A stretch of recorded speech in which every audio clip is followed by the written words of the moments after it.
Assalamualaikum warahmatullahi wabarakatuh. Kami ijoollee Oromoo nagaa fayyaadhaa. Nageenya nyaan jaalaa bakka jirtanitti isin haa ga'u jechaa chaanaalii kiyya hundi saarii waan ta'eef subscribe godhuudhaan na cinaa dhaabbadhaan isiniin jaa. Har'aa gaa barnoota ajaa'ibaa tokko isinii qabadhee dhufeetiin jira. Saniifuu hanga dhuma sagantaa xiyyaatti na cinaa na faana turaan isiniin jaa. Chaanaalii kiyya hundi haaraa waan ta'eef gaa subscribe godhuun hin dagatinaan isiniin jaa obboleeyyan kiyya.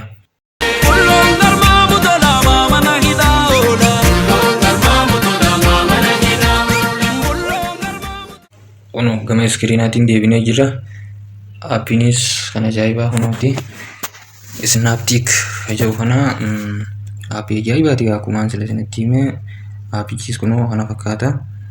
Saniifuu waliin haa ilaallu. Saayizii isaa kunoo akkuma barame kana fakkaata jechuudha.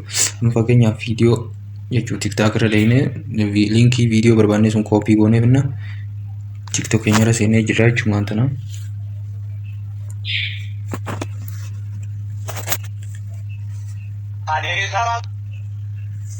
Fayyama viidiyoo barbaanne jechuudha. Liinkii isii koopii godhanne jechuudha. Viidiyoo tiktok nuuf buusuu dideellee jechuudha. Viidiyoo fakkeenyaaf viidiyoo tana tiktok irraa gabbuu hin dandeessu achi namoo gabbuufachuu dandeessa. Maaliif liinkii isii qofa koopii godhuun sirraa eegamaa jechuudha. Fakkeenyaaf liinkii isii koopii godhuudhaaf as tuuta. Liinkii isaa koopii godhattee jirta jechuudha. San booda maal goota ni baata tiktok keessaa. Tiktok keessa taa'uun sin barbaachisu waan ta'eef aappicha isin qabaachuu baattanis dhiifama bakka irraa argattan isinittiin hima. Aappichi immoo kana bakka irraa argattan isinittiin hima rakkoon qabu. Aappii achirraa liinkii tiktok irraa koopii liinkii viidiyoo barbaadde jechuu gootee fiddee asirratti maal goota liinkii koopii gootee san asirra fiddee peesti gootaa jechuudha. Amma peesti haa goonu. Peesti godheetiin jedhama daawuloot godhu jira jechuudha. Hogga kana sii fidee ati kamtu itti seete akkana sii fidee deebitee jechuuti astuu itti jechuudha. Tokkoffaarra jiru kana al tokkoof ni tuyitaa jechuudha. Manama tuqeetiin jira. Gabbuu eegalee jira daawuloot jira gabbu'ee jira jechuudha. Amma keessaa baanee haa ilaallu. Keessaa baanee haa ilaallu. Akkuma agartu viidiyoon kunoo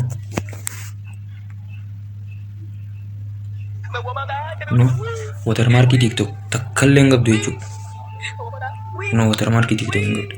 Viidiyoon kallattiidhaan ammoo hogganii gabbuufte watermarkii tiktok qabdi.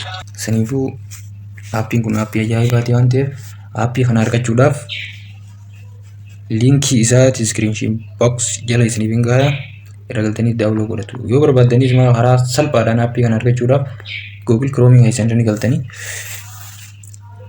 san booda itti barreessitan. Maal gootee itti barreessita?